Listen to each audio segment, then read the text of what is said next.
perguntar exatamente.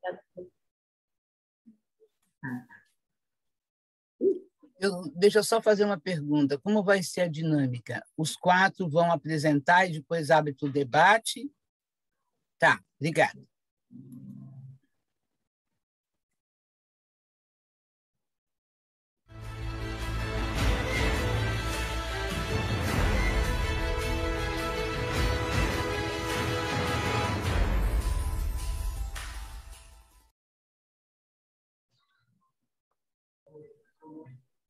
Bom dia a todos e todas, sejam bem-vindos à nossa mesa Olhares Femininos.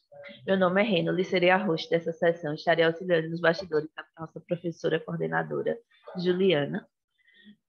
Qualquer dúvida ou necessidade que vocês venham a ter, vocês podem me contatar via chat. O chat se encontra na barra inferior da tela de vocês. Quando vocês ativam, fica do lado direito. Cada apresentação terá tempo de duração de 20 minutos. Quando vocês estiverem com 15 minutos, eu irei avisar vocês via chat. Caso eu note que vocês não tiverem percebido, eu irei informar também via áudio. A nossa sessão terá tempo de aproximadamente 2 horas. Desde já quero desejar uma excelente apresentação a todos e todas. Professora Juliana, a palavra da senhora, seja muito bem-vinda.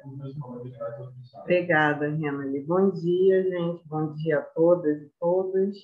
É um prazer mediar essa mesa com um tema que eu adoro, que foi parte da minha pesquisa, né, que eu venho desenvolvendo já há bastante tempo. Então, eu vou fazer como eu fiz numa outra mesa que eu mediei. Vou seguir a ordem da programação, apresento, né, um por um, dou a palavra e no final abrimos para perguntas, tá bom? Então, vou apresentar, a nossa mesa vai iniciar com a Karen Stephanie Barbosa de Araújo, da UERJ, com o título da comunicação, Tempo de Contar, Tempo de Rememorar, o discurso subjetivo sob a ótica feminina em Nas Tuas Mãos. Então, é com você, Karen. Obrigada, professora Juliana. Bom dia a todos, eu me chamo Karen Araújo, sou mestranda em literatura portuguesa pela UERJ, já estou finalizando o meu curso. O meu trabalho, então, é um trabalho que eu estou desenvolvendo durante o meu mestrado, né, durante a minha pós-graduação, e eu vou apresentá-lo agora para vocês, só um instante, por gentileza.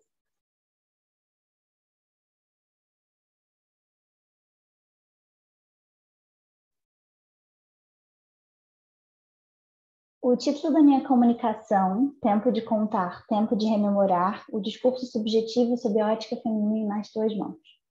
O objetivo desse trabalho, basicamente, é analisar a obra Nas Tuas Mãos, da escritora portuguesa Inês Pedrosa, principalmente em relação ao relato das personagens femininas da obra, sendo, então, como uma obra de uma escrita memorialística, né? Uma forma muito interessante de analisar o romance a partir do pressuposto de que as personagens efetivamente existem e viveram as experiências relatadas durante toda a narrativa, né? O enredo ele constitui-se de 3 subjetividades distintas, né? São 3 capítulos, basicamente, 3 capítulos principais que a obra se divide. O primeiro deles, que é o diário de Jenny, que é a avó dessa família. O segundo é um álbum de fotografias da Natália, que é a mãe. E o terceiro são cartas da Natália, a filha. Então, Nas Tuas Mãos a gente pode catalogá-lo como um romance epistolar, né? Mas o nosso trabalho, a minha intenção aqui com esse trabalho é analisar principalmente o discurso feminino, essas subjetividades, em relação a como o tempo e a memória são dispostos, né? São analisados e como a autora escolhe discorrer sobre esses temas durante a narrativa. Principalmente porque a partir desses 2 elementos é que a gente consegue perceber, esses 2 elementos, né? A memória e a subjetividade feminina, a gente consegue perceber a passagem do tempo, a gente consegue perceber como a memória acaba sendo também um fio condutor dessa expressão artística de Inês Pedrosa. Então, num primeiro momento, a gente vai... eu vou falar sobre a interpretação do romance em relação à questão temporal e memorialística. principalmente em relação à forma de narração, que ocorre em primeira pessoa, sobre a visão ali que é retratada das personagens, em relação a uma questão íntima dessas personagens com terceiros, né? Então, num primeiro momento, analisar o diário de Jenny, que é o primeiro grande capítulo dessa obra, em relação aos efeitos da memória do tempo na vida dessa personagem, sobre como a retomada dessas lembranças durante a sua velhice demonstraram a passagem de tempo da narrativa, principalmente em relação ao passado e presente, que é fundamental esse romance, e como isso vai afetar intimamente e subjetivamente essa personagem, de uma forma muito íntima, muito pessoal, mas também de uma forma até mesmo física. Na segunda parte desse trabalho, eu vou falar, então, em referências às fotografias de Camila, que é o segundo capítulo da obra, né? Que além de ser uma expressão da arte de Camila, que é uma fotógrafa, vai também se tornar uma expressão da sua memória e da sua vida. Essas fotografias como, então, expressão da sua vida, né? E daqueles que fizeram parte dela.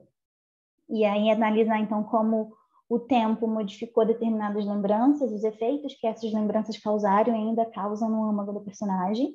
E, por fim, a última parte do livro, que seria o terceiro capítulo, são as cartas de Natália, que analisaram, então, como os relatos de vida da sua avó, Jenny, no caso, transformaram intimamente essa personagem, Natália, e nela exerceram um grande fascínio e um grande poder de expressão também, e até mesmo criação da sua própria subjetividade, né? Como as cartas da Natália vão trazer para ela, né, como personagem, um vislumbre da sua própria intimidade, da sua própria constituição como mulher na sociedade portuguesa, né? É um enredo que vai se passar, então, desde meados do século XX até, digamos, os dias atuais, final do século XX, início do século XXI. E é uma obra que a gente pode caracterizar também, além de ser, tem como tema principal a memória, né, um enredo, digamos, memorialístico também, a gente considera como uma narrativa da intimidade, justamente porque vai enlaçar essas questões relacionadas ao feminino, né? Tanto em relação ao amor, como em relação às relações humanas, questões políticas e sociais que também são relacionadas à história de Portugal e que vão perpassar a vida dessas personagens e modificá-las realmente durante o tempo, né? E então, a partir desses olhares, dessas vozes dessas mulheres, a gente vai perceber também um cenário histórico de um Portugal que vai se formando como nação e que vai sendo marcado também pela presença, digamos, dessas mulheres. Então, Nas Tuas Mãos, então, é o terceiro livro de Inês Pedrosa, e ele possui um enredo fragmentado, que é quase sempre discursivo, e que vai conter reflexões acerca de temas que podem ser, né, históricos ou filosóficos, né? São três mulheres, então, como eu já falei, de três gerações distintas, que vão ser unidas de alguma forma por laços familiares inconvencionais, que vão se utilizar de um discurso próprio, um discurso que é singular, para tecer considerações sobre a sua vida Kelly, e o próprio... Oi, perdão. desculpa atrapalhar. Se você está passando os slides, Sim, esse é o segundo slide. é porque a gente não está visualizando. Ai, não? Nenhum Não, deles? ainda está no slide de capa. Deixa eu voltar e iniciar de novo.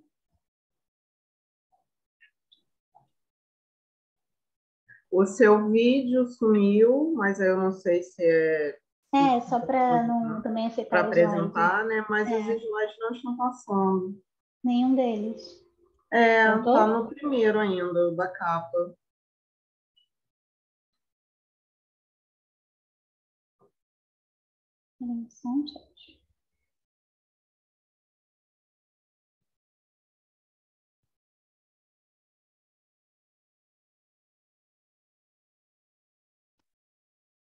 Voltou?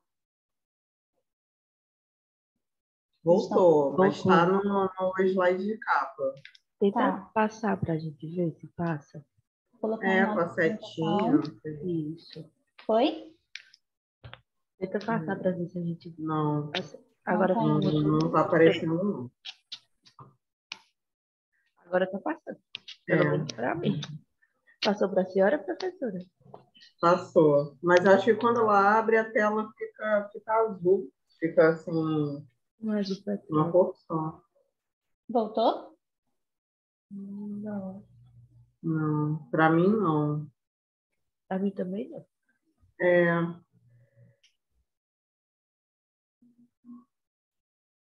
Foi? foi. Sim. Tá passando? Agora tá no slide que tem nas duas mãos. O título do slide. Tá bem. Eu vou só parar de...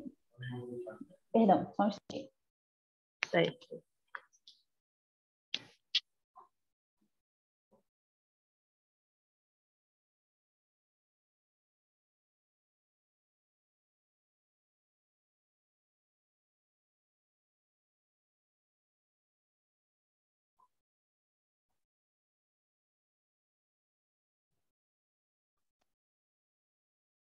Voltou?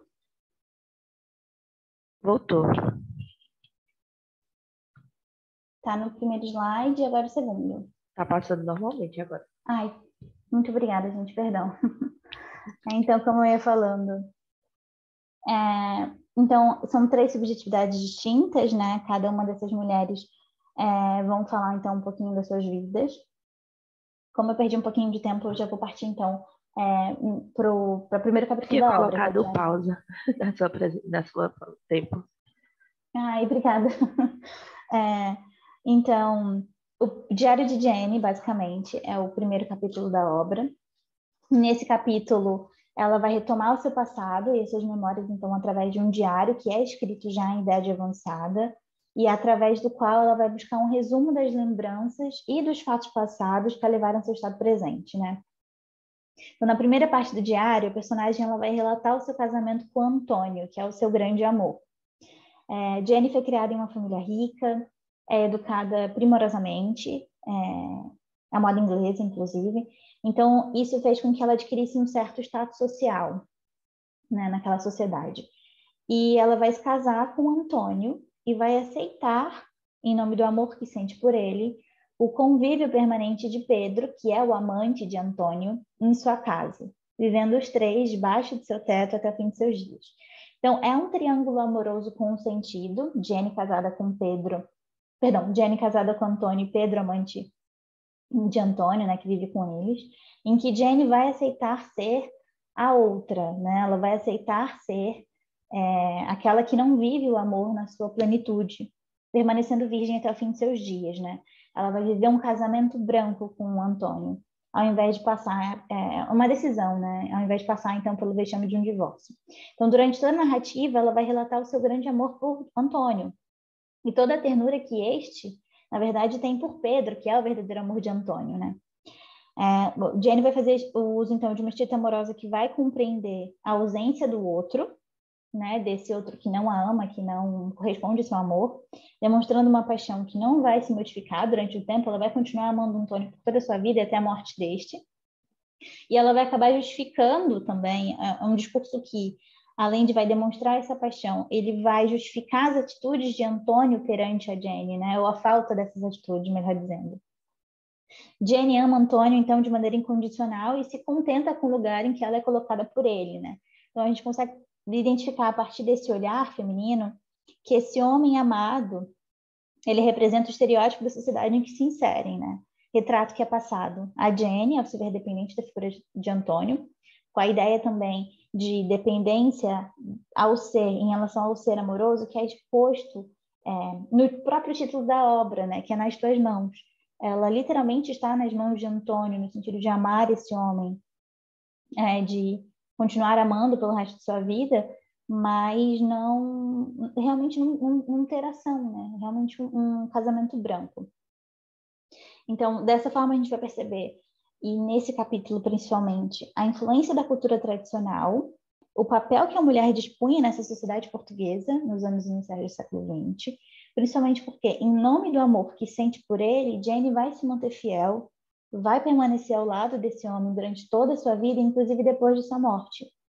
Em meio, então, a momentos de rememoração e retomada de um tempo passado. Ela vai sempre retomar as lembranças daquele tempo que se passou, já que é um diário que é escrito já na sua velhice. A gente vai perceber, então, que, principalmente nesse capítulo, um retrato dessa época em Portugal também. É uma escrita íntima que vai se desenhar, que vai mostrar o retrato dessa mulher, que provavelmente não foi única, né? Tantas outras mulheres provavelmente viveram casamentos brancos ou casamentos que foram de alguma forma sem amor. E é esse triângulo amoroso específico, né, de Jane, Antônio e Pedro, vai se juntar então a pequena Camila, que é filha, não é filha de Jane, não é filha biológica de Jane nem Antônio, mas é filha do amante, né, de Antônio, Pedro. É uma filha que ele teve com Daniele, que é uma judia francesa, que no caso ela vivia como refugiada em Portugal. E o Pedro acaba tendo então uma paixão por essa mulher, Daniele, e a partir dela essa paixão vai gerar uma filha, que é a Daniele, e ele vai entregar essa criança para Camila, né, cuidar. Perdão, Camila não, para Jane cuidar. Então, a gente vai perceber também que a partir do momento em que ela toma para si Camila, filha de Pedro, né, que é amante de seu marido, como filha, ela vai descobrir uma nova forma de amar, digamos, um novo amor. E a gente percebe também que o relato dela vai se distinguindo dos demais gêneros que são presentes nessa narrativa, porque não vai apresentar também datas de entrada em cada abertura de capítulo. A gente não consegue ter uma dimensão temporal dos fatos, o que vai dificultar também a compreensão dos períodos e a noção de quando esse tempo ocorre.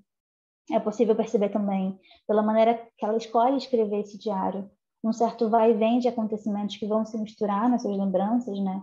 Então, os relatos dos episódios vão se confundir em tempos passados distintos.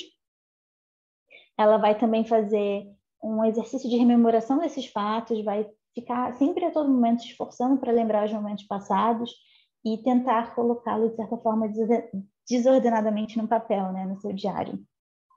Ela também vai subverter a escrita original desse diário, né, que ela não vai escrever somente para si, mas ela sempre vai dirigir, né, nessas entradas, sempre a Antônio, que é o seu grande amor, a sua filha, Camila, também, como destinatário desse discurso, né?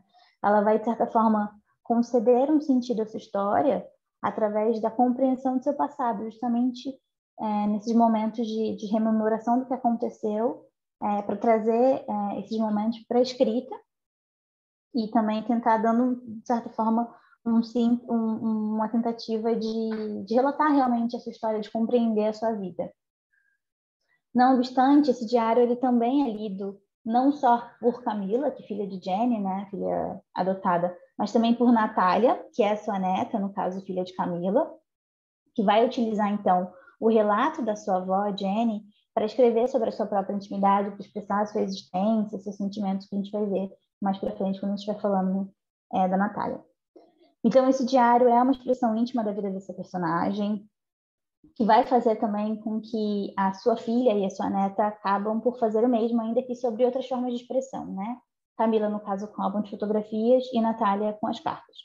Então, expor essa subjetividade feminina, expressar os seus sentimentos, suas angústias, as dores, expressar a sua vida, de certa forma, por meio do papel, é uma forma também de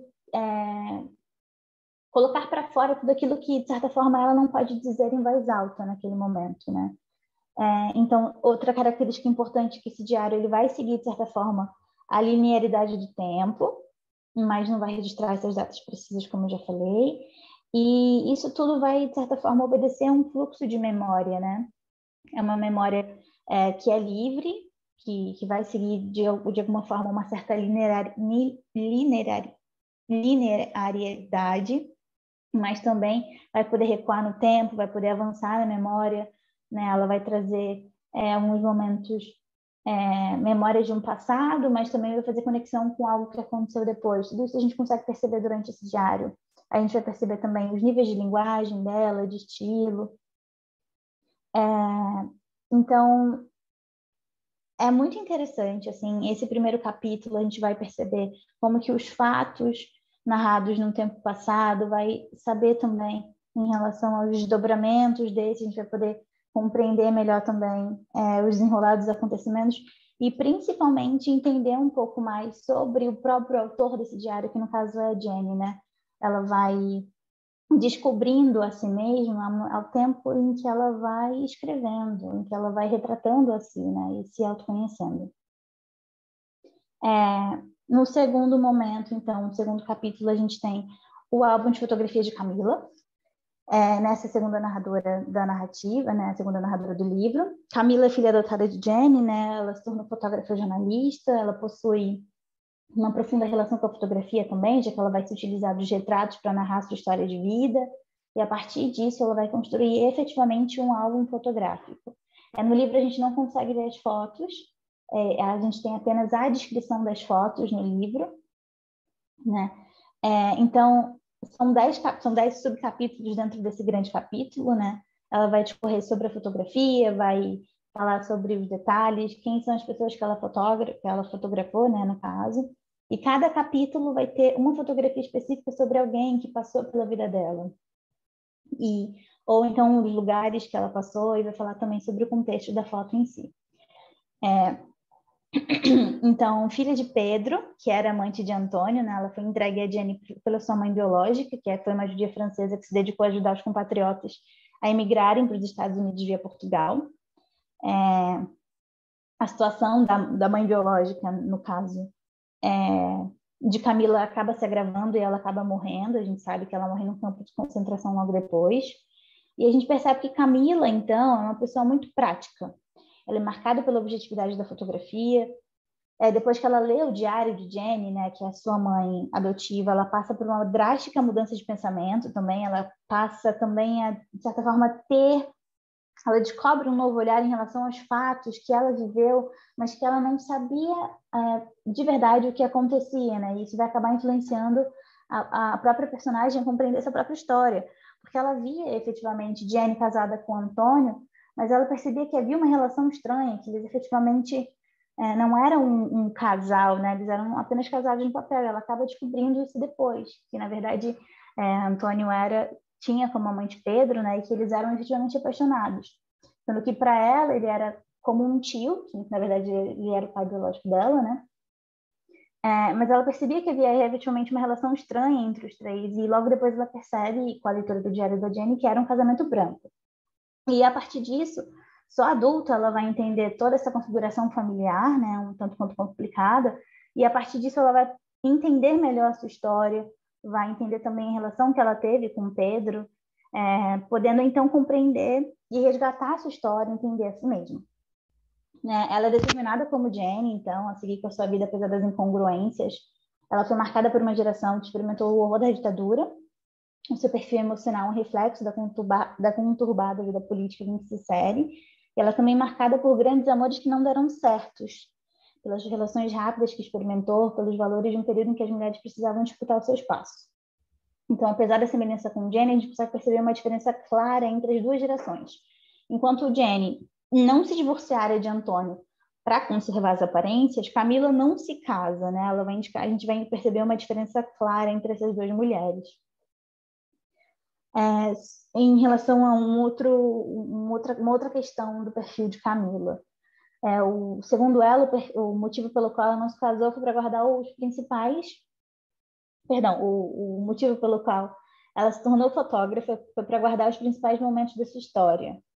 Por meio, então, desse álbum de fotografias que ela vai buscar o seu passado, como se ela pudesse se apoderar desses instantes, e vai descrevendo isso durante toda a narrativa. A gente consegue perceber, então, que a fotografia funciona, né? A imagem para ela funciona como um dado concreto em relação a uma história que acaba lhe escapando. As fotografias de Camila estão inteiramente conectadas a um tempo dramático da história do século XX em Portugal, né? No momento em que as imagens fotográficas começavam a se popularizar definitivamente, e também em relação às próprias características da pós-modernidade e também a história de Portugal, especificamente. Euriní, desculpa atrapalhar, 2 minutos. 12? 2. Tá bem, obrigada. 2. Então, vou adiantar aqui. Para as cartas de Natália, então, que é o terceiro capítulo dessa obra, que ela é a filha biológica de Camila e neta de Jenny, A gente então tem a terceira narradora dessa geração dessas mulheres, que é um tanto quanto comum. Ela é arquiteta, ela não vai se relacionar muito bem com a mãe, mas ela vai ter, de certa forma, um grande carinho pela avó. E ela é uma narradora que se expressa através das cartas, né? São cartas que são escritas em um período de 10 anos, são todas direcionadas a Jenny. Ela vai relatar um anseio, também outra mulher que vai relatar um anseio pelo conhecimento dessa história, de certa forma.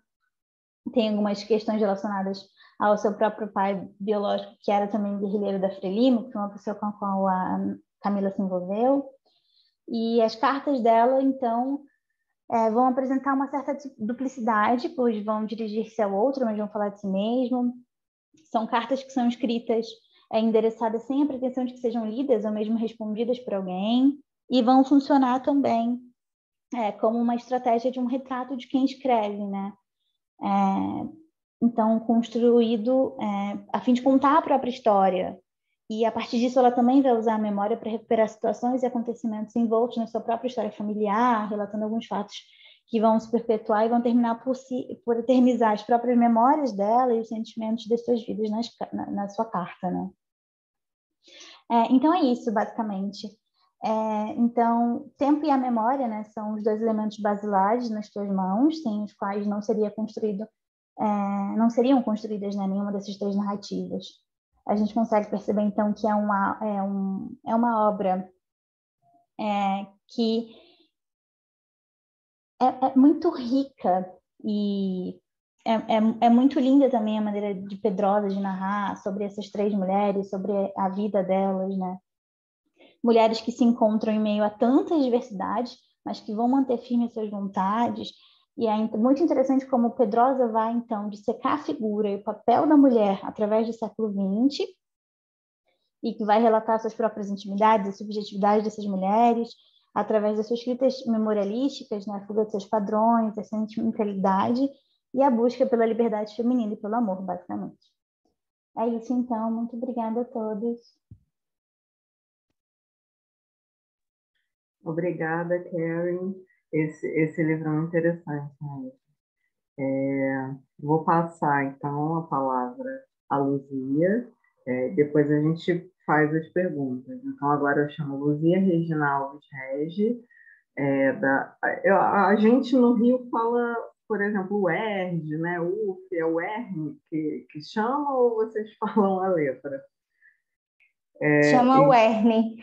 Então tudo bem. Então, eu passo a palavra para a Luzia, que vai apresentar a comunicação Eros Reprimido, cenas de opressão familiar e nos íntimos, de Inês Pedrosa. Eu só acho que eu não consigo aumentar a tela.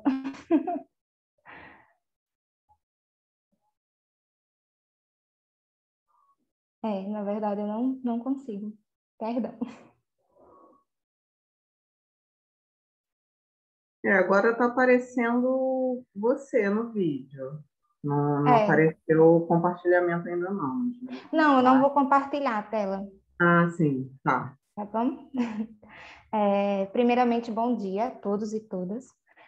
Eu sou Luzia Regina, mestre em letras na área do texto literário, crítica e cultura pela Universidade do Estado do Rio Grande do Norte, UERN. O trabalho intitulado Eros Reprimido, cenas de opressão familiar em Os Íntimos de Inês Pedrosa, na verdade é fruto de um recorte da minha dissertação que foi defendida recentemente, né? A dissertação foi orientada pela professora doutora Maria Costa. E o objetivo da nossa pesquisa foi analisar as configurações dos relacionamentos amorosos sob a ótica das personagens masculinas na obra Os Íntimos de Inês Pedrosa, que foi publicado em 2010. O romance também é um romance epistolar da escritora, né? Uma marca registrada. E assim, Inês Pedrosa, ela faz parte, né, dos escritores jornalistas que emergem na sociedade portuguesa a partir da década de 90. E assim, a sua escrita, diferentemente da escrita de Lídia Jorge, de Antônio Lobo Antunes, né, que surge aí mais ou menos na década de 80, ela não está direcionada exclusivamente, né, para as lembranças da guerra colonial ou da repreensão ditatorial. Inês, na verdade, ela se compromete, né, em retratar em suas obras os conflitos da atualidade, né? São criações complexas que enredam, na maioria das vezes, né, uma história de vida trágica, marcada por inúmeras perdas, crises existenciais e obstáculos de diversas ordens. Sobre os romances íntimos, algo inédito, até então, na literatura pedrosiana, porque ela coloca em cena 5 narradores masculinos, né? A narrativa ela é toda conduzida por 5 homens e que cada narrador tem um capítulo, um bloco de fala disponível para revelar suas ações e pensamentos, e essa narrativa é conduzida por Afonso, um médico oncologista, e que aos poucos ele vai também, né, revelando as ações ocultadas pelos seus amigos. São, como eu disse, são 5 homens: Afonso, que é um médico oncologista; Augusto, que é um diretor de uma empresa discográfica; Felipe, um aspirante a artista plástico, né? E Guilherme, que é um balconista de farmácia; e Pedro, um técnico de informática. E eles estão em uma mesa de bar, né? Um ambiente onde os homens reafirmam as suas identidades masculinas, e diante disso eles vão começar a revelar algumas ações para o leitor, certo? E existem vários temas que surgem nessa mesa de bar, e um deles, né, que é o nosso foco de estudo, são as relações amorosas. E todos esses personagens, eles são descritos na narrativa como homens que se envolvem em diversos relacionamentos amorosos, né? E todos eles frustrados, que é uma marca também registrada de Inês Pedrosa, né? Ela traz sempre essa temática amorosa, mas é o amor que não se concretiza, é o amor frustrado, é o amor escorregadio, certo? Só que entre esses personagens tem uma exceção, que é o Pedro. Pedro, um técnico de informática, certo? Que ele é abalado profundamente pela sua mãe, né? Ele teve uma criação muito tóxica e não consegue se envolver em relacionamentos, certo? Então, vamos lá. E antes da gente entrar, né, na discussão de Pedro, eu queria definir o que é pais tóxicos, né? Que esse é um dos focos da leitura do nosso personagem.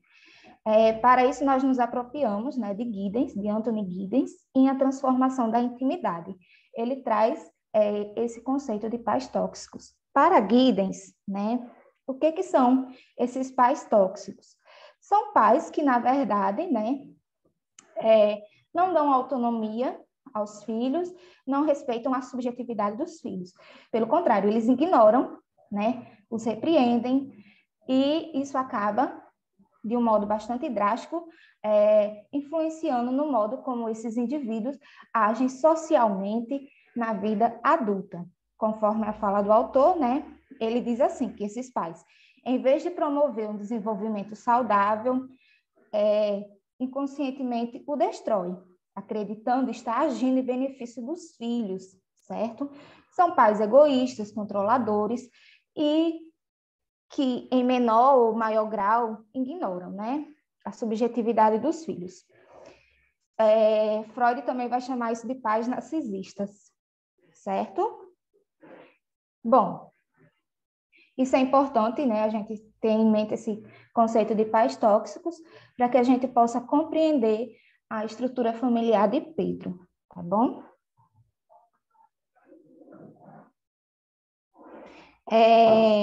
Pedro, ele tem 44 anos, é um homem independente financeiramente, técnico de informática, mas não consegue cortar o cordão umbilical com a sua mãe, de maneira nenhuma, certo? E o personagem está sempre a viver num tempo cíclico, certo? Os fatos vivenciados na infância permanecem os mesmos na vida adulta. Em uma das cenas, né, que chama a atenção da gente no romance, ele descreve que quando era criança, né, chegou em casa e encontrou a mãe enfurecida, porque havia achado os seus diários, uma rota de fuga criada pela personagem para conseguir desabafar, né? Vejamos a fala. Um dia cheguei a casa e encontrei a enfurecida com os meus cadernos na mão. Lera neles que eu me sentia sufocado pelas suas exigências e gritava que eu era um poço de insensibilidade e ingratidão. Quis retorquir-lhe que não tinha o direito de esquadrinhar as minhas gavetas, mas não tive ânimo para isso. Apenas serviria para lhe aumentar a histeria. Conduí-me dela. Passei a esconder os diários nas caixas das coleções de moedas do meu pai. Estou no armário, junto ao teto, e a minha mãe não se atreve a subir escadotes. Preserva-se para que nada me falte. Pelo menos é o que ela diz. O meu pai morreu cedo demais. Essa sensação de impotência, sujeição, experienciada por Pedro, vai permanecer o mesmo na vida adulta, certo? Como eu já disse, né, Pedro parece viver preso em um tempo cíclico, em que os fatos da infância, vivenciados ao lado da mãe, eles se repetem com a mesma intensidade ao longo de sua vida. Em uma das cenas, aos 44 anos já, Pedro se depara com a mesma situação. E ele diz assim: que ordinarice é essa? De onde é que copiaste isso? E ele não tem muita reação, né? Ele apenas responde: voltaste a espiolhar as minhas coisas? E ela, né, uma mãe castradora, sempre diz: um filho meu não seria capaz de escrever uma pouca vergonha como esta. Pedro, isso vai se repetir ao longo de toda a narrativa, certo? Ele é sempre violado pela mãe, sempre. Não tem nenhuma autonomia. É um homem adulto, independente, mas que ainda é tratado como uma criança pela figura materna. E quando ele está lá naquele ambiente, na mesa do bar, mesmo assim, enquanto os amigos estão lá tratando de assuntos másculos, né? Porque eles estão a todo momento falando das mulheres com que se relacionaram, Pedro está lá pensando, né, o que ela iria achar se visse toda aquela cena, comidas gordurosas, palavrões, e ele reflete, né? A minha mãe horrorizar-se-ia com as quantidades de colesterol presentes nesta mesa. Ele não consegue, de fato, em momento algum, se desligar da mãe. Ele até tenta desligar o telefone, né? Para tentar se distrair, mas não consegue realmente viver o momento. Isso é uma enorme contradição, né, com o nome de Pedro, porque Pedro, a etimologia do nome Pedro, né, significa pedra ou rochedo, e não é isso que Pedro é, na verdade, né? Pedro é um homem fragilizado, certo? Ou seja, um ser petrificado que vive à mercê das imposições maternas. E ele também é uma verdadeira incógnita aos olhos do leitor e dos próprios amigos. Os amigos, na verdade, o descrevem como extraterrestre casto, certo? Um homem de sexualidade duvidosa, que nunca experimentou os sabores da vida, da virilidade, do amor e da profissão, né? Porque ele trabalha como técnico de informática, mas, na verdade, ele queria ser escritor e não pôde. Por quê? Porque a mãe achava que trabalhos como este, na verdade, são coisas de mulheres, né?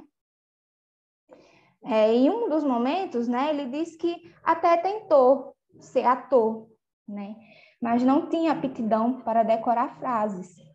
Então, o que ele faz? Aprendeu, né, a refugiar-se através da escrita.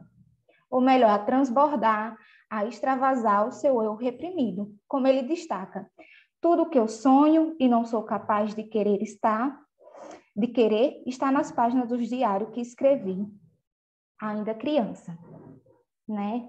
E por essa razão, ele começa a engendrar histórias, personagens com realidades paralelas à sua, como uma forma de movimentar-se, de sentir-se vivo, né? E um dos enredos mais marcantes e cômicos, né, também, narrados por Pedro, diz respeito a um quase romance que ele vivencia ao lado de Jerusa, uma jornalista brasileira.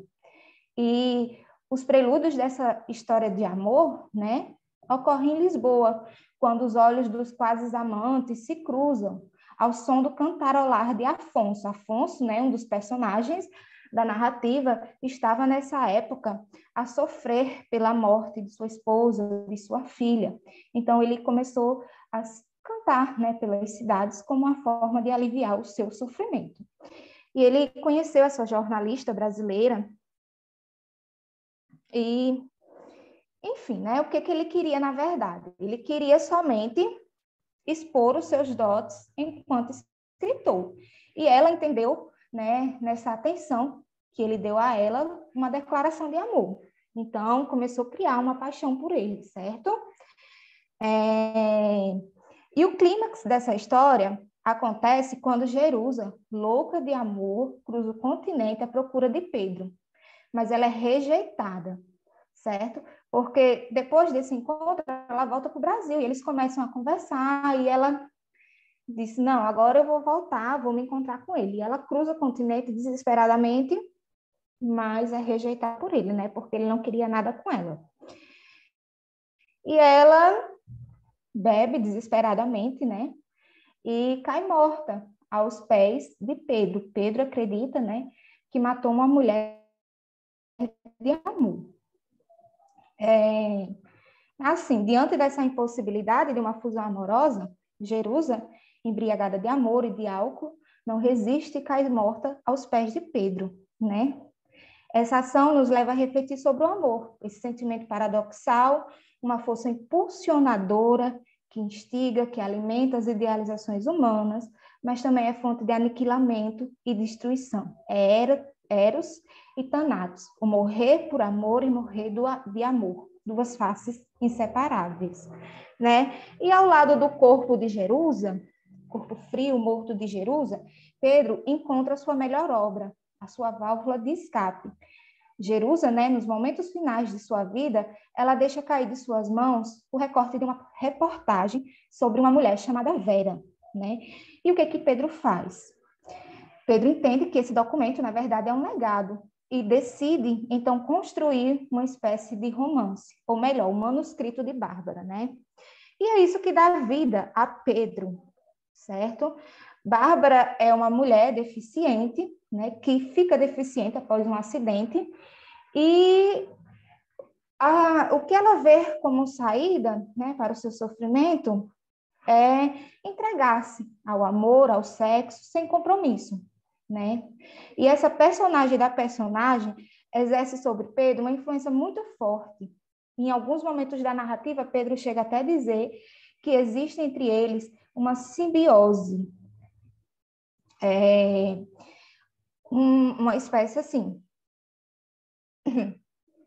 uma identificação, como ele mesmo disse, uma identificação pela invalidez, pela diferença. E ele complementa: as inválidas sempre me exercitaram a experiência direta da diferença. E essa diferença, né, essa identificação ocorre porque Pedro também se vê como um homem inválido. Oi? Desculpa atrapalhar, 5 minutos. Tá certo. Porque Pedro também se vê como um homem válido diante da vida, do amor e da mãe. E Bárbara, ela vai se configurar ao longo da narrativa como uma espécie de alter ego do personagem, né? Por quê? Porque ela é tudo aquilo que Pedro quis ser, quer ser e não pode ser. E é por isso que ele nunca consegue terminar esse manuscrito, ele está sempre reinventando esse manuscrito. Bom, como eu já disse, Pedro ele se configura como um extraterrestre, né? E os amigos até suspeitam da sexualidade de Pedro. Não sabem se ele é hétero ou se não. Então, aí acabam entrando nesse assunto, né? É um homem que nunca experimentou o sabor da virilidade. Nunca soube o que é fundir-se, diluir-se com fervor, intensidade em um outro ser, seja qual for, né? E Afonso questiona Pedro. Olha, Pedro, a Malta pensava que tu, enfim, era homossexual, não? Não me digas que é virgem. Pedro esquiva-se da pergunta íntima do amigo, né? Mas ele acaba refletindo sobre isso e revela ao leitor que, algum tempo atrás, ele tentou se relacionar com uma mulher. Tempos houve em que sucumbi aos chamamentos da luxúria. A primeira rapariga com quem experimentei o sexo não possuía sequer uma chispa de ternura. Ficou a rir-se do meu membro flácido. A segunda era exorbitantemente terna. Pelo menos não riu. Chorou, disse que a culpa era dela, que havíamos de tentar outra vez e que seríamos muito mais felizes juntos. Enfim, a partir dessas duas tentativas, né, de Pedro, de se relacionar com a mulher, ele acaba desistindo, né?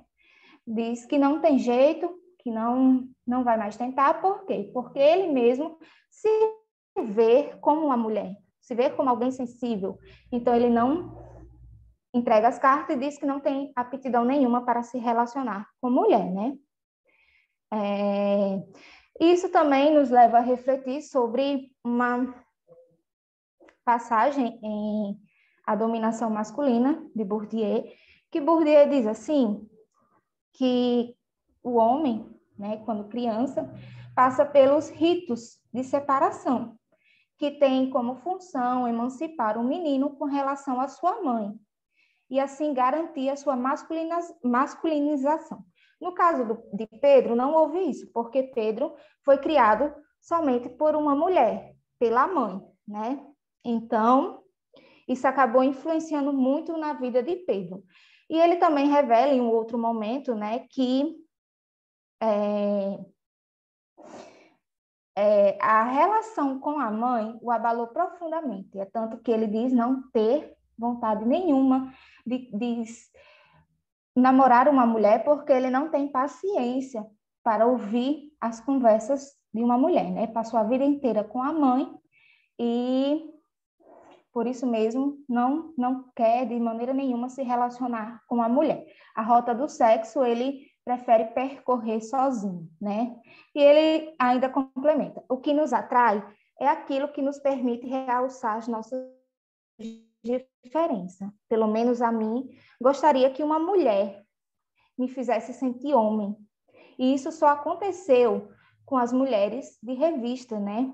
De papel, de celuloide, divas de cinema, princesas de olhos tristes, em pinturas de época romântica, né? Então, o que nós vemos é que Pedro ele realmente se escreve como um homem de sensibilidade feminina. Bom, por fim, não podemos, né, afirmar realmente a sexualidade de Pedro, de forma alguma, isso não fica claro na narrativa, né? Só concluímos que o quê? Que Pedro é realmente um homem, né, conduzido pelo medo da fusão amorosa, da chama que queima e incendeia. Como diz Stendhal, né? O amor é uma flor deliciosa, mas é preciso ter coragem de colhê-la à beira de um abismo. E isso não é possível para Pedro. Bom, essa foi minha fala. Pode. Obrigada, Luzia. Parabéns pela sua comunicação e pela comemoração. É muito interessante a análise. Fiquei curiosa para conhecer mais os outros personagens. Agora, eu passo a palavra a Irene Zilda da Silva, da PUC de São Paulo, que vai apresentar a comunicação Autoria Feminina Cruzando o Atlântico.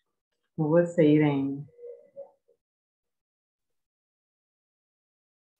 Bom dia a todos, todas e todes.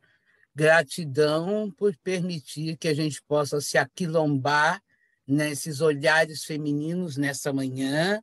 Eu peço licença para me autodescrever. Eu sou uma mulher negra, de cabelos grisalhos, uso óculos, tenho uma oclusão glaucomatosa, então tenho um pouquinho de comprometimento visual, e sou uma eterna aprendiz. Sou mestre em linguística aplicada pelos estudos da linguagem e sou pesquisadora do grupo de pesquisa Teolinda Gerson, da Unimontes, que é coordenado pelo professor doutor Márcio Jean, né? E sou também aluna da pós-graduação da UCAM nas relações étnico-raciais e afro-indígenas. Sou aqui de São Paulo, sou professora aposentada da rede pública e privada. Eu vou aqui tentar compartilhar a minha tela. Vamos lá.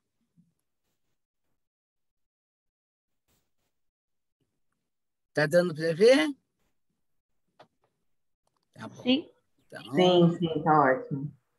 Então, assim, a autoria feminina cruzando o Atlântico. Então, o que a gente vai conversar? Nós vamos conversar com duas autoras, uma delas é a Teolinda Gerson e a outra é a Paulina Sigiani. Então, Portugal e Moçambique dialogando nessa autoria feminina, né? Deixa eu ver se eu consigo aqui mudar o slide.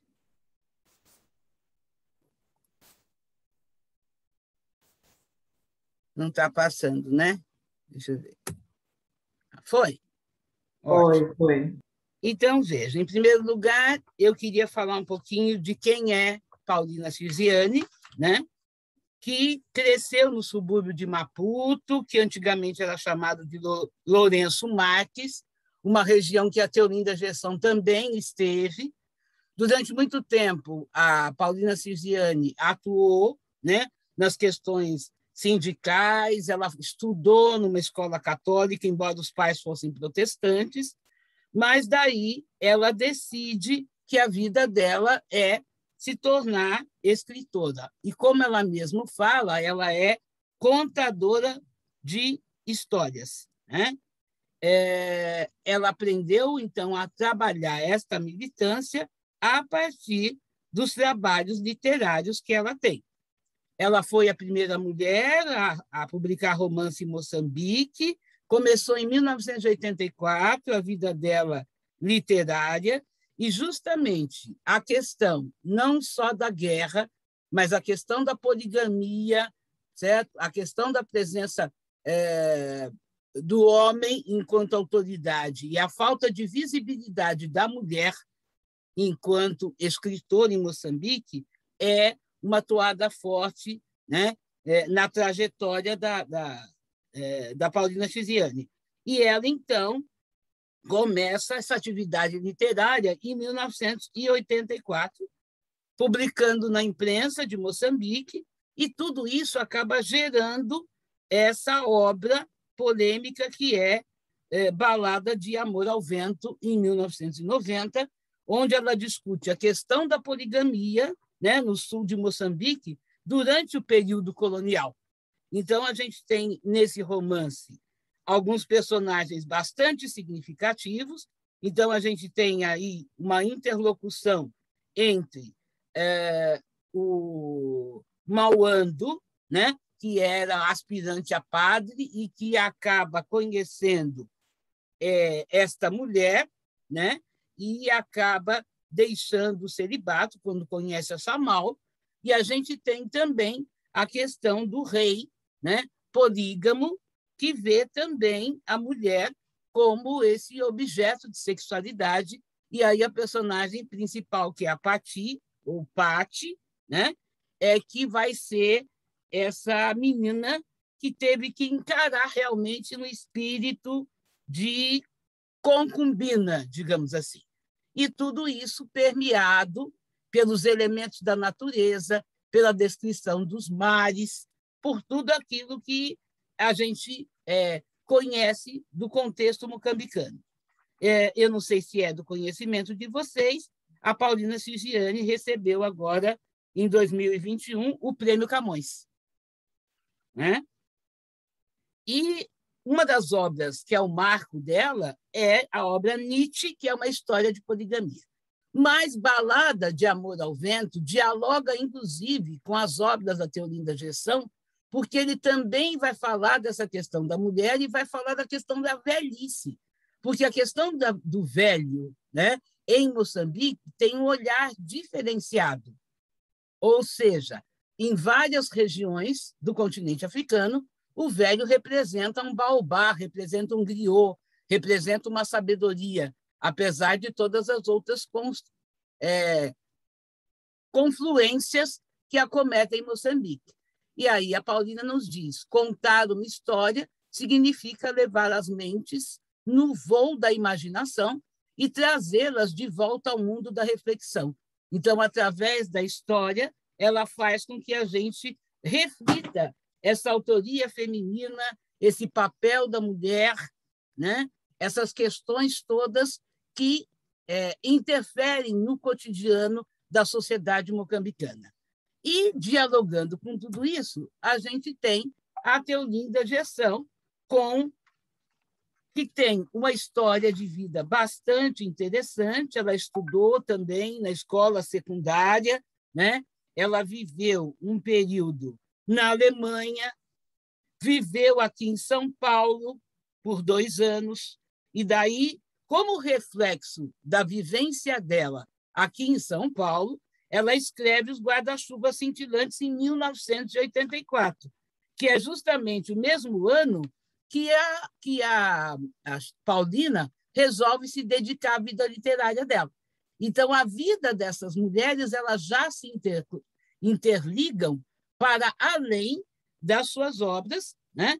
Então, a Teolinda também traz essa reflexão pós-período salazarista, né? Então, essa pós-modernidade no contexto português, e também essa questão da invisibilidade, né, do velho, como a velhice é vista, e ela é uma contista e uma romancista, né, que tem uma representação bastante significativa, não só em Portugal, mas fora dele, e ela tem uma série de obras, A Paisagem com Mulher de Mar ao Fundo, né? Plantos. Aí eu escolhi Plantos, Amores e Outros Desvarios por causa dessa intertextualidade que dialoga com Paulina. Então, a intertextualidade é uma marca forte nas obras dessa autora romanesca.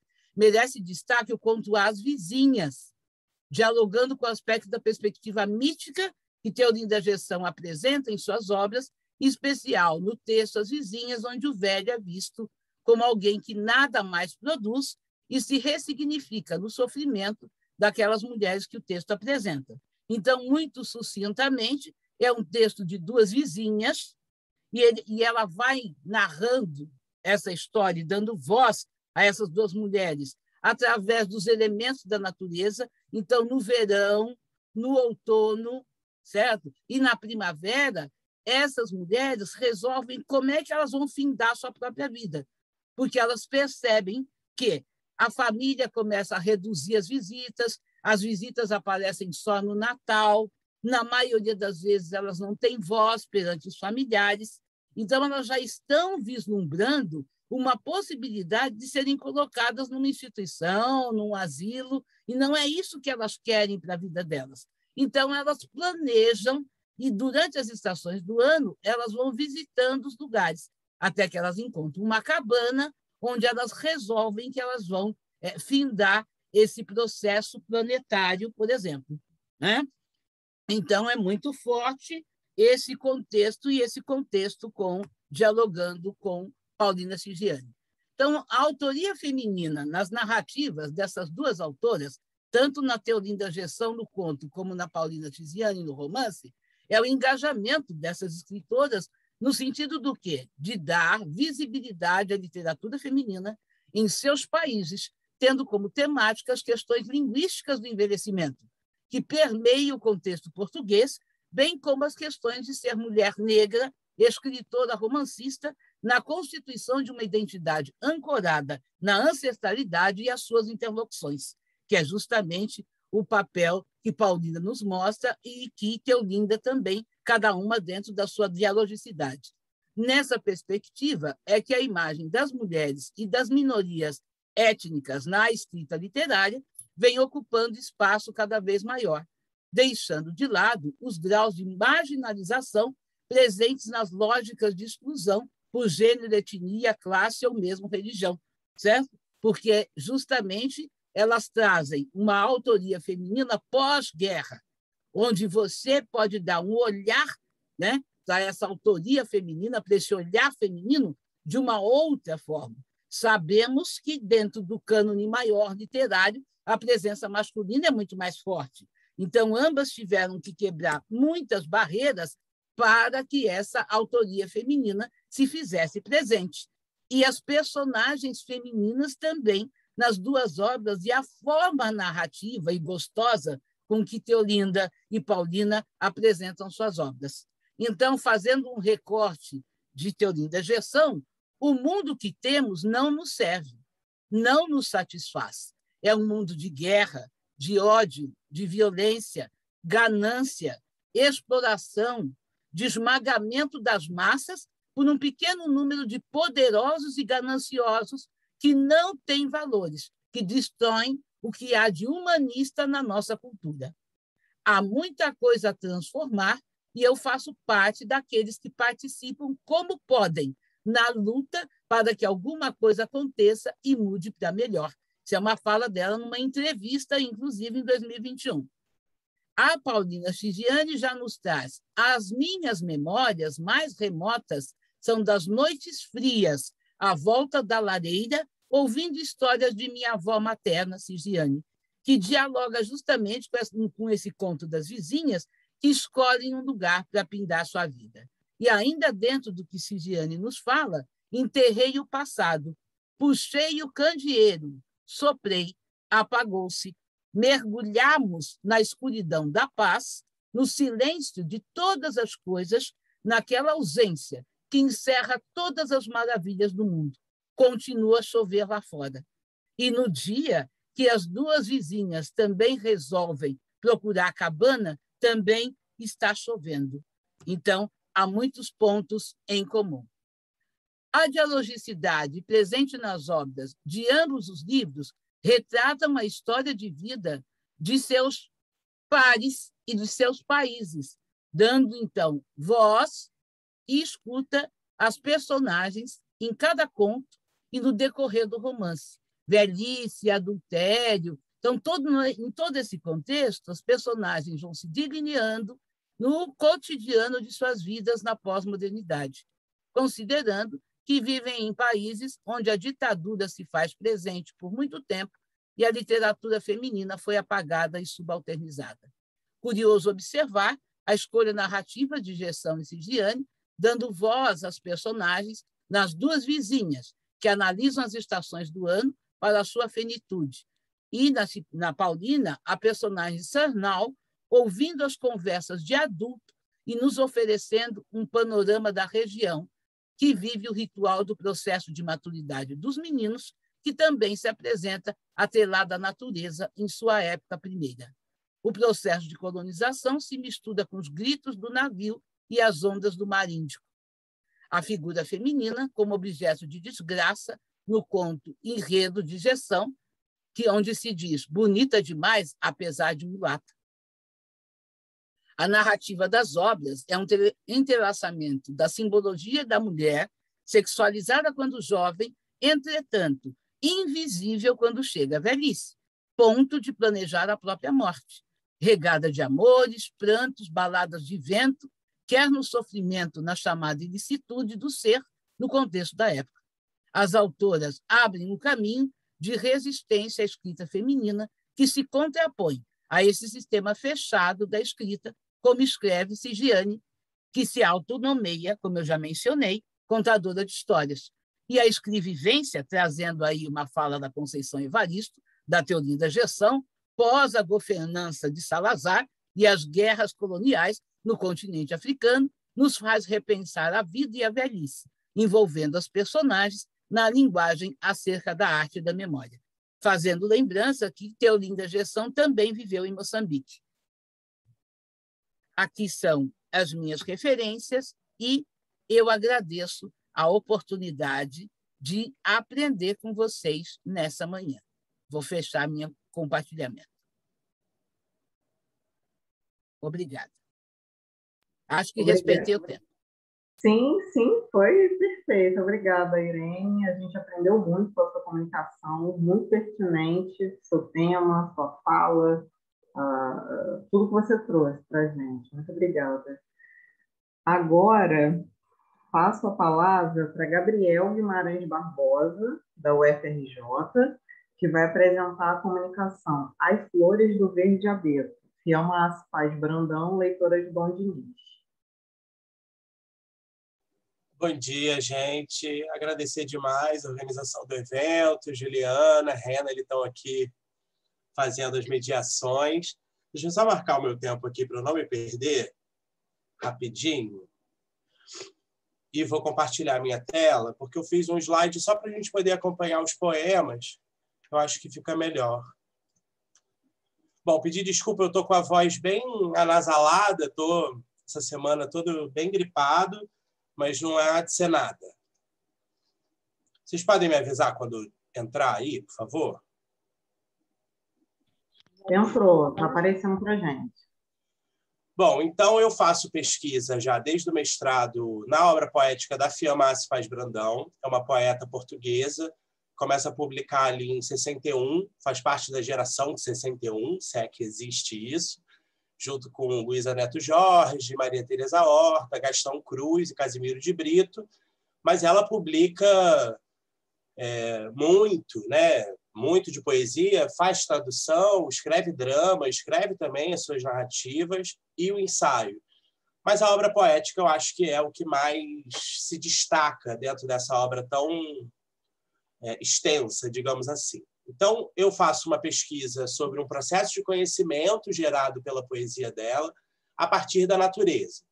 Então, eu tento fazer um diálogo entre a filosofia, as ciências mais duras, digamos assim, e também a literatura. São 3 conhecimentos que eu destaco como conhecimentos sobre a natureza, áreas do conhecimento que vão também se debruçar sobre a natureza.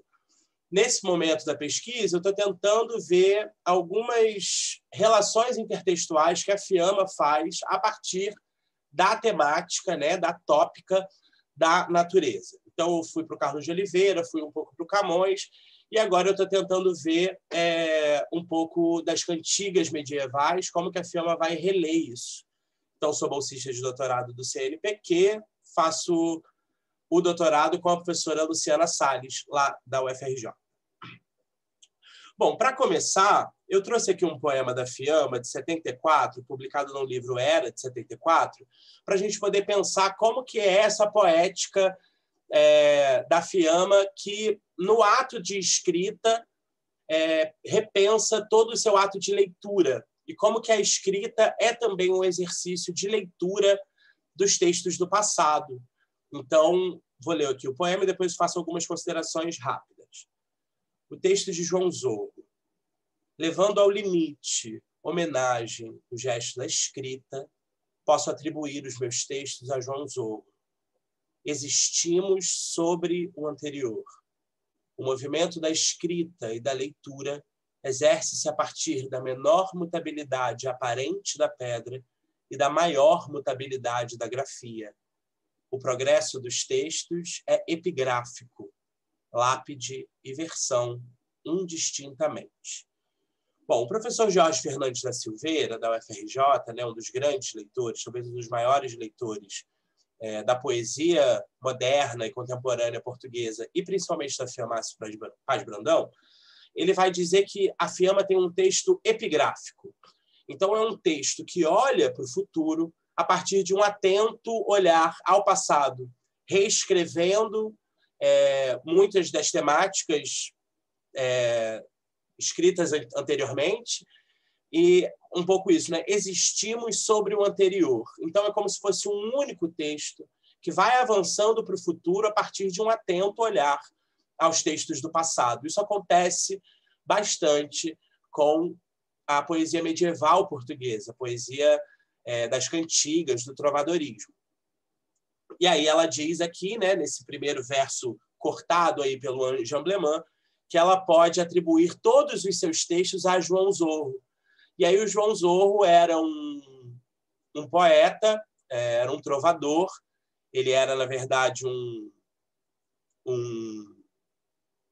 desses trovadores que iam andando e cantando as suas histórias, e ganha depois uma certa notoriedade, mas não tanto. Então ele era um jogral, estava tentando lembrar a palavra, ele era um jogral, ele ia andando, né, fazendo as suas trovas.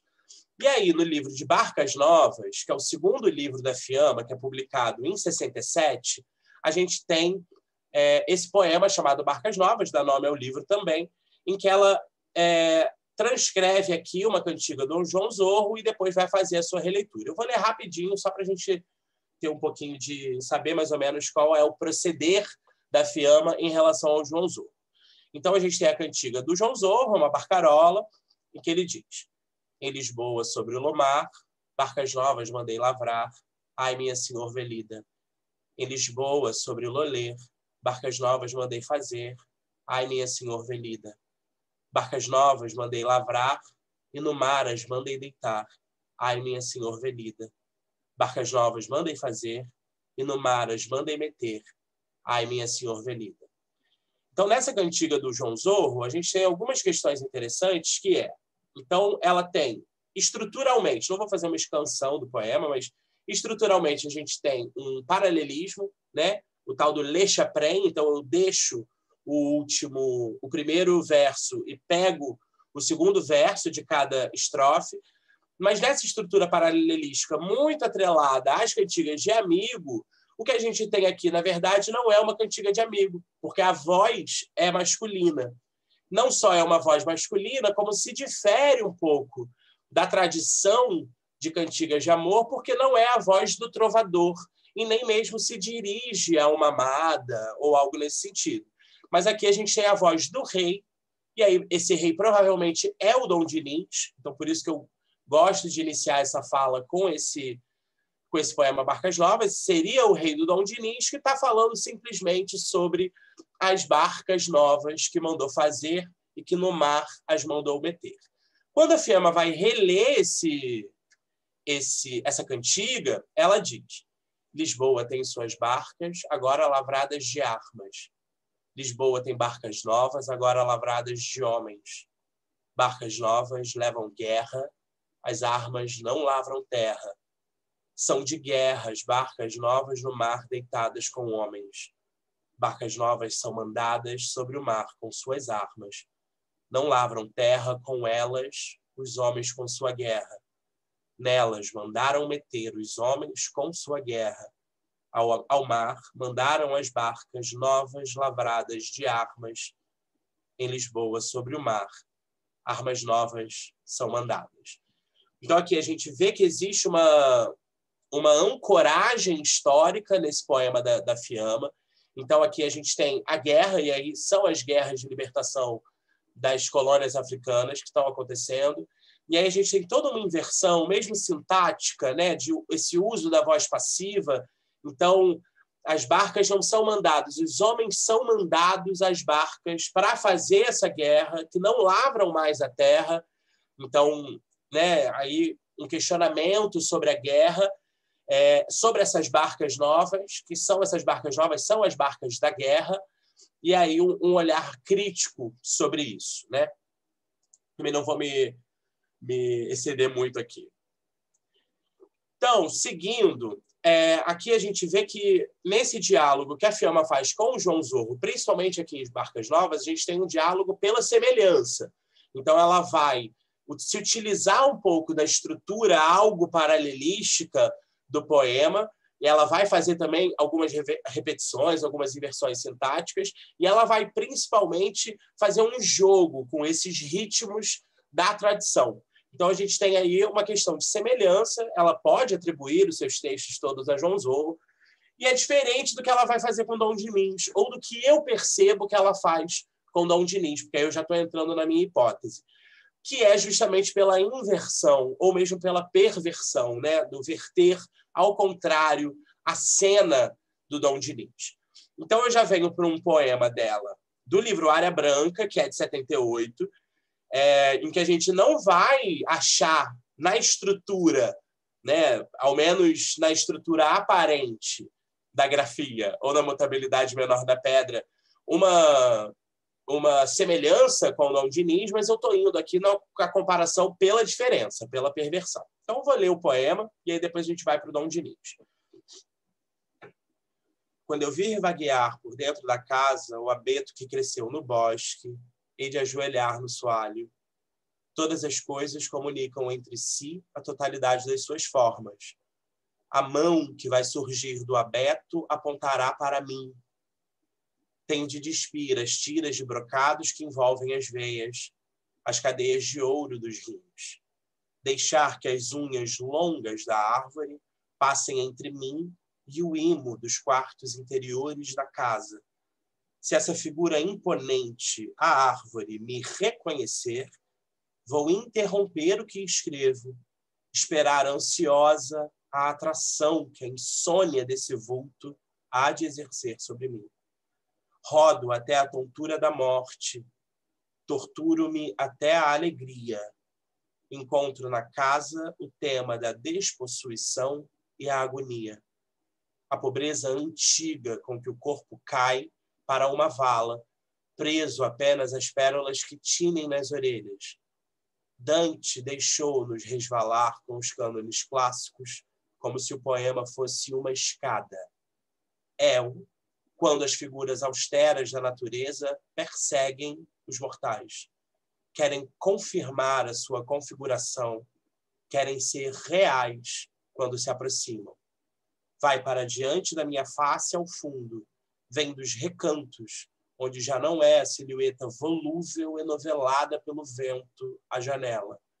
Com lentidão, arrasta a forma tátil até a passagem do poema.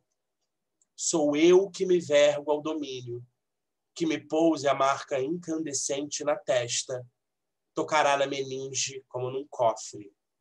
Aceito coroas para depor sobre mim.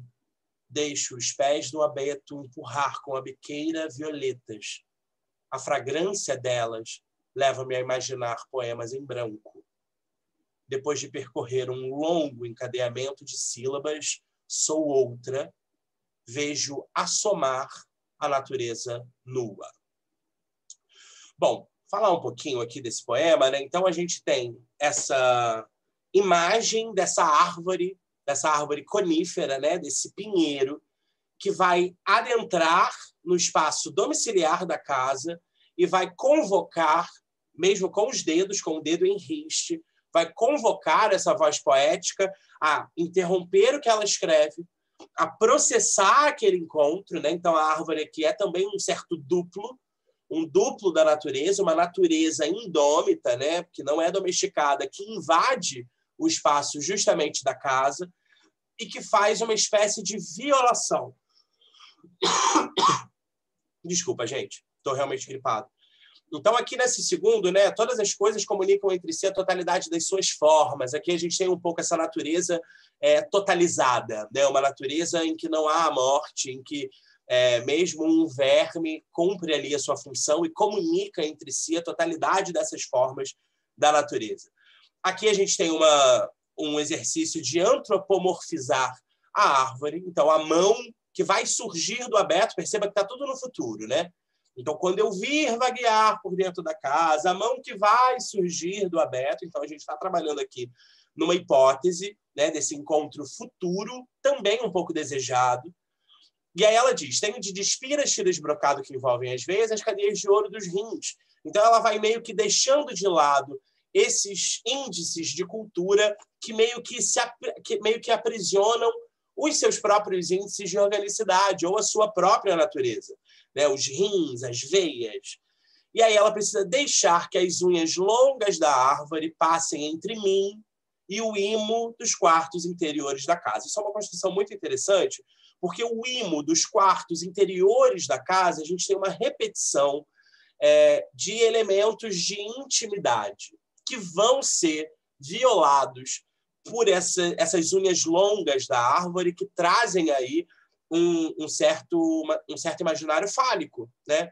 Dessa árvore que já é em si um pouco fálica, né? Trata-se de um pinheiro, mas que essa unha que vai ali invadir essa intimidade dos quartos da casa, do imo, e aí o imo, a gente pensa num ímen, né? Então, existe aqui uma certa violação, mas é uma violação que permite também uma certa concepção do próprio poema futuro que virá desse encontro. Então, aqui a gente vai passar por todo um processo angustiante, né, da árvore reconhecendo a voz poética. Ela vai interromper o que ela escreve, ela vai processar esse encontro num estado jubiloso, né? Então, rodo até a tontura da morte, torturo-me até a alegria. Então, é um processo em que as emoções elas vão todas quase como que comunicando a totalidade das suas formas. Então, a gente aqui tem um processo jubiloso, que é, ao mesmo tempo, torturante, mas que é uma tortura que leva à alegria. Então, um processo aqui de rearranjo das próprias emoções a partir desse encontro com a árvore, que é um pouco do poético, né? O poético também é rearranjar as emoções a partir da linguagem. Depois a gente tem aqui um processo de descida quase dantesca ao inferno, né? Então, Dante deixou-nos resvalar com os cânones clássicos como se o poema fosse uma escada. Então, aqui a gente vê que esse processo ele é feito a partir da escrita do poema. E é uma escada quando as figuras austeras da natureza perseguem os mortais, querendo confirmar a sua configuração. Então, aqui a gente tem uma certa inversão também de uma certa lógica filosófica, de que o eu e o não eu, mas é o não eu que se delimita a partir do eu. Então, é o eu que faz com que as coisas tenham a sua própria configuração. Aqui é um pouco o contrário, ela inverte um pouco essa filosofia algo kantiana, algo fichtiana. Então, vai para diante da minha face, ao fundo, vem dos recantos, vou passar um pouco por isso aqui, mas quero frisar só o com lentidão arrasta a forma tátil até a passagem do poema. Então, aqui a gente tem um tempo do poema, né? O tempo que se passa dentro do poema, um pensamento que se pensa dentro do poema. Mas tem uma lentidão, a gente tem aqui um arrastar, uma forma tátil. Então, tem várias questões aí para colocar. Ao final, ela diz, sou eu que me vergo ao domínio. E aí, domínio, uma palavra super importante, porque aqui é o domínio de uma certa natureza, de uma certa concepção de natureza, ela dentro da sua casa, dentro do seu domus, sendo dominada por violada, né? A gente já viu ali que tem algumas questões de uma certa violação, mas que depois ela vai meio que receber uma coroa quase, né? Uma marca incandescente na testa, porque ela foi capaz de realizar essa descida ao inferno. Não vai faltar tempo para o Dom Diniz. Depois, então, ela vem. Depois de percorrer um longo encadeamento de sílabas, sou outra, vejo assomar a natureza nua. Então, esse longo encadeamento de sílabas é o processo da escrita, e pelo processo de escrita a gente vê, a gente não, né? Mas a voz poética vê, e aí o verbo ver é muito importante, fala de percepção, fala de um campo do visível, do imagético. Ela vê assomar a natureza nua, nua como ela esteve, nua como ela teve que se desnudar das tiras de brocado, enfim. E esse assomar aqui, que não é só uma soma quantitativa, mas também qualitativa, é ver melhor a totalidade das formas que se comunicam entre si. Indo ali para o Dom Diniz, a gente tem 2 minutinhos para o Dom Diniz. Ele diz, ai flores do verde pino, se sabedes novas do meu amigo, ai Deus, e o é. Ai flores do verde ramo, se sabedes novas do meu amado, ai Deus, e o é. Se sabedes novas do meu amigo, aquele que mentiu do que pôs comigo, ai Deus, e o é. Se sabedes novas do meu amado, aquele que mentiu do que me há jurado, ai Deus, e o é. Vós me perguntades pelo vosso amigo, e eu bem vos digo que é são e vivo. Ai Deus, e o é. Vós me perguntades pelo vosso amado, e eu bem vos digo que é vivo e sano. Ai Deus, e o é. E eu bem vos digo que é sano e vivo, e será vos quanto o prazo saído. Ai Deus, e o é. E eu bem vos digo que é vivo e sano, e será vos quanto o prazo passado. Ai Deus, e o é. Então tem uma certa tradução, né? Esse ai Deus, e o é, onde ele está. Mas aqui a cena que a gente tem é de uma menina, uma cantiga de amigo, então a voz é feminina, de uma menina que o seu amado foi para a guerra ou foi para alguma situação e ainda não voltou. E aí ela vai perguntar às flores do verde-pino, o verde-pino é o pinheiro, ela vai perguntar para as flores se elas sabem notícias do seu amigo. Veja como existe uma inversão.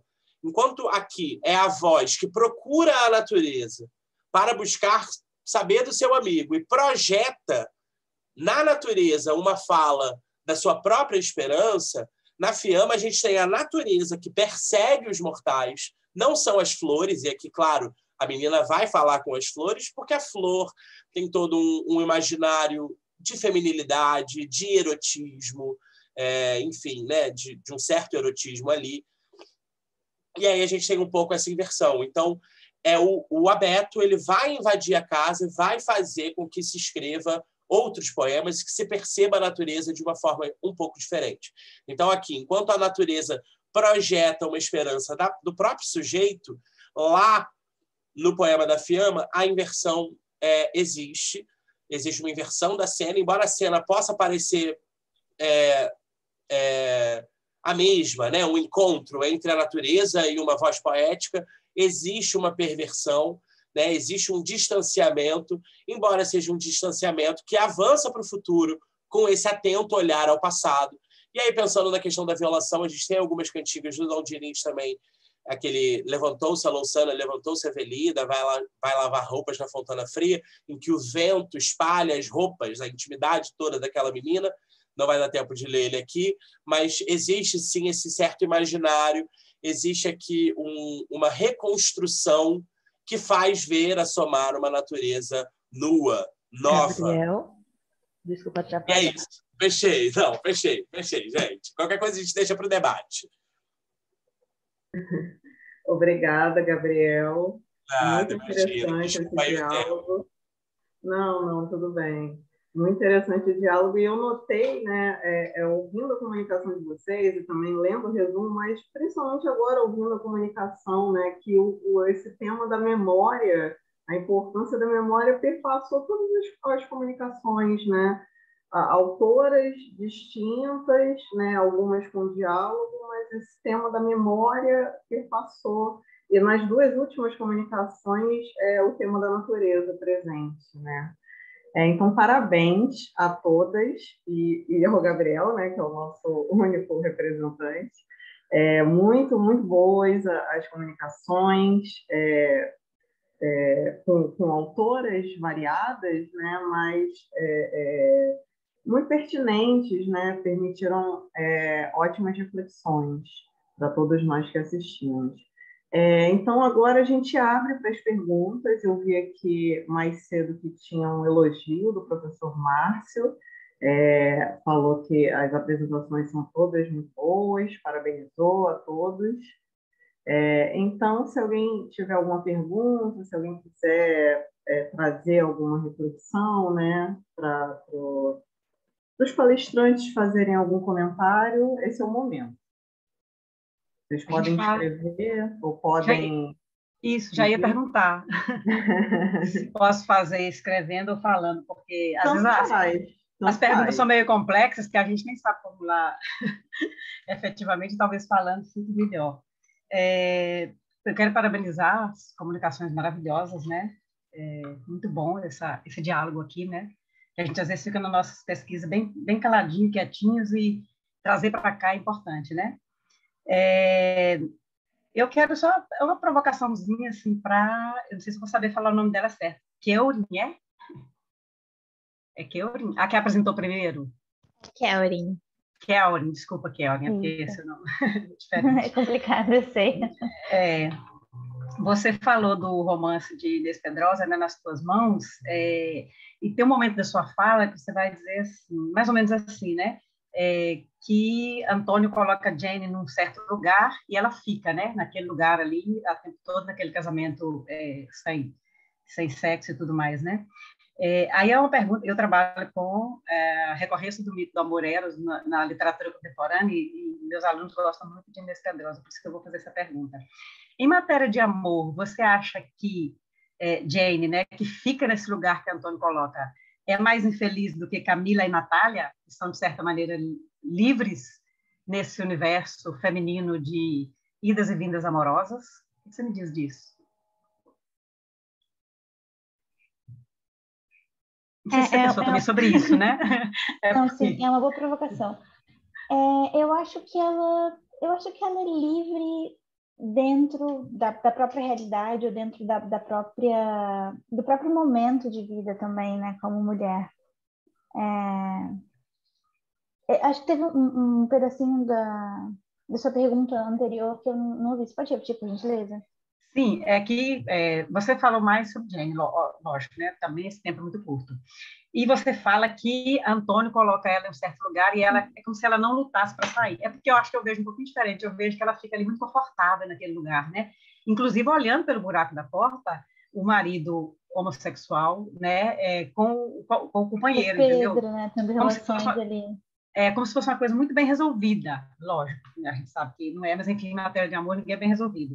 Por isso a minha pergunta, se Jane, você vê Jane mais infeliz, talvez não existe essa coisa da felicidade, por isso eu estou fazendo essa pergunta meio paradoxal, né? Jane mais infeliz do que a filha e a neta, né? Camila e Natália, nesse lugar amoroso. Não acho que seja mais infeliz, não. Até porque, se eu não me engano, tem um certo momento da narrativa também que ela fala, e ela deixa isso muito claro pra gente, ela foi feliz dentro daquele casamento branco. Ela foi feliz com a realidade que ela teve, com a vivência que ela teve, com o casamento dentro dos moldes, que acabou sendo da forma que foi para ela, mas ela foi feliz de alguma forma. E é até bonito, assim, porque conforme ela vai narrando a própria vida, né, diversas situações, conflitos, etc., em um certo momento, na própria velhice, que ela olha para trás, ela vê tudo aquilo, e é interessante justamente essa questão da memória, esse ir e vir, né? Ela olha para tudo aquilo e ela fala que, se eu não me engano, ela foi realmente feliz com o que ela viveu, assim, com a vida dela. E até, se eu não me engano, ela fala, uma fala direcionada para Camila e para Natália, né, que são filhas e netas dela, que são necessariamente destinatárias desse discurso, que ela foi feliz. Ela foi feliz, sim, dentro daquela realidade. Porque é assim também que eu entendia. Aí eu queria só ouvir uma outra voz. Obrigada. Acho que sim. Ela foi colocada por ele naquele lugar, permaneceu ali, mas dentro da conjuntura, né, daquilo tudo, ela acabou se adaptando e tirando, de certa forma, um tipo de felicidade. Ela tinha escolhas, eu penso assim, no caso. É aquela coisa mesmo de se entregar a esse amor, né, que é paradoxal e complexo. Tá certo, obrigada. Com certeza. Obrigada pela pergunta. Eu não sei se eu posso emendar aqui, Juliana, e fazer uma pergunta para a Irene, só para fechar? Pode, claro, fica à vontade. Obrigada. Irene está aí, ainda está, né? Estou sim, Maria Aparecida. Oi, Irene. Então, achei super interessante, né, a sua fala, entendeu?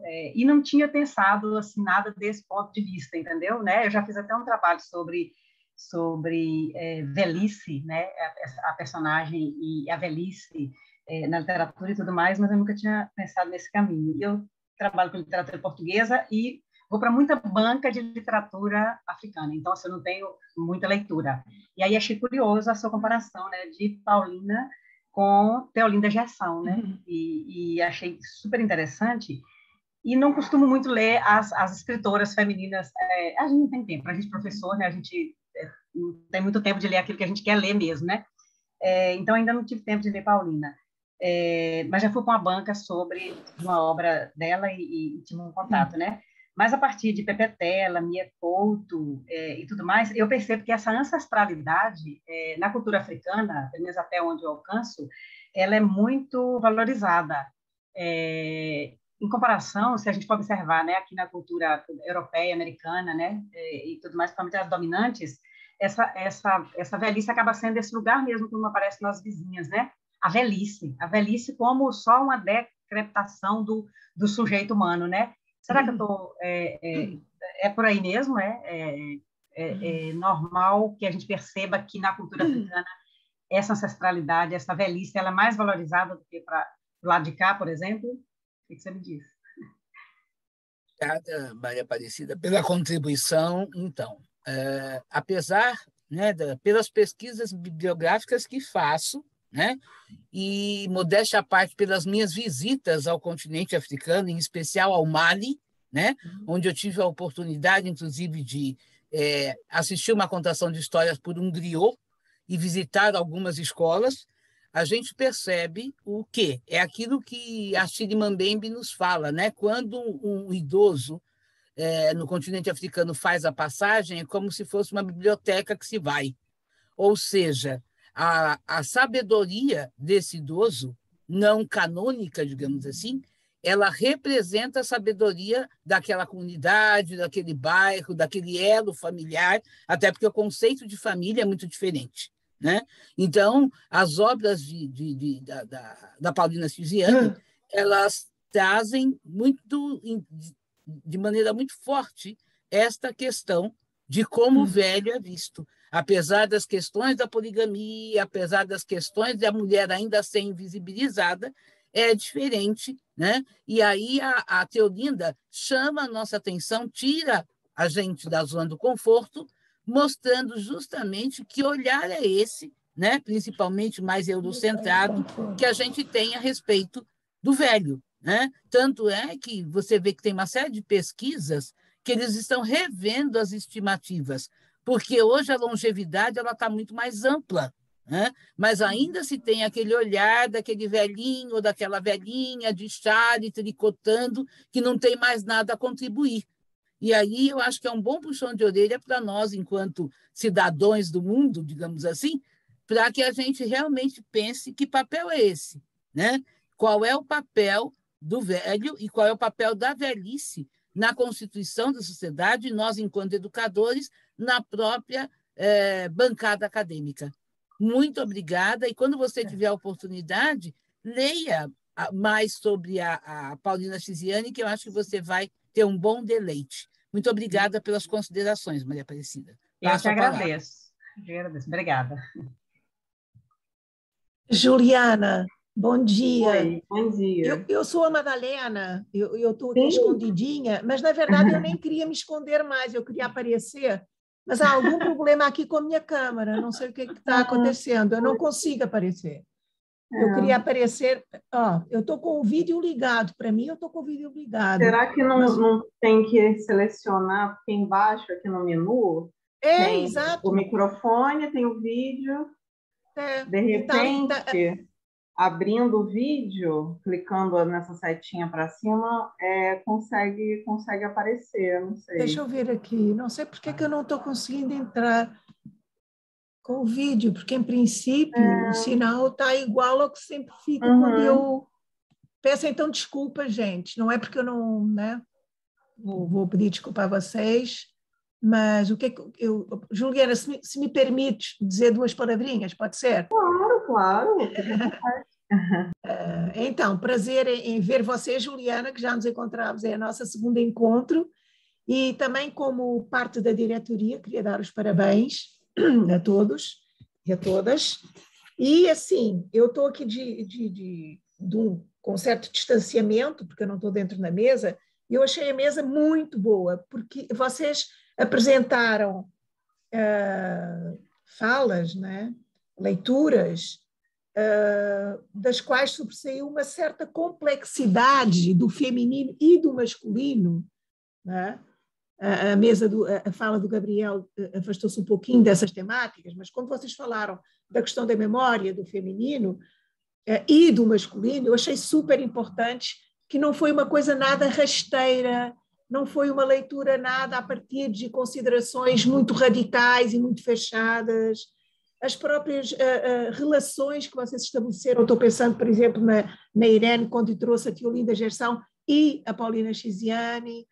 Então, achei assim, Os Íntimos, que é um livro que eu conheço, por acaso, até escrevi alguma coisa sobre ele, que traz essa leitura do masculino, um masculino frágil.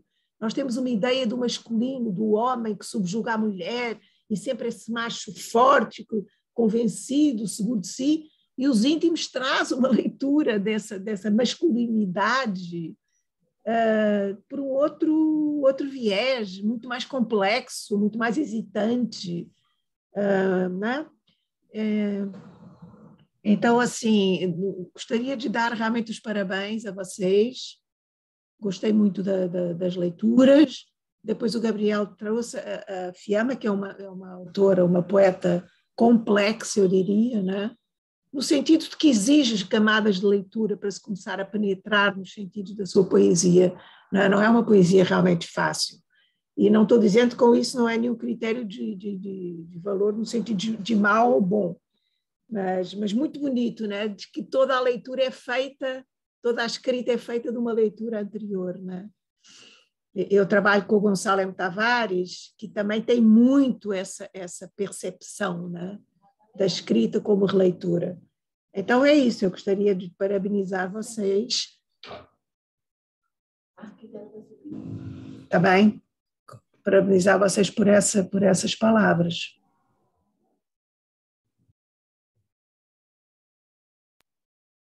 Se alguém quiser comentar a fala da professora Madalena, obrigada, né, novamente pela gentileza, pela contribuição. Se Gabriel ou mais alguém que ainda não falou quiser comentar, quiser acrescentar também algo à comunicação, por conta do tempo, né, pode ficar à vontade.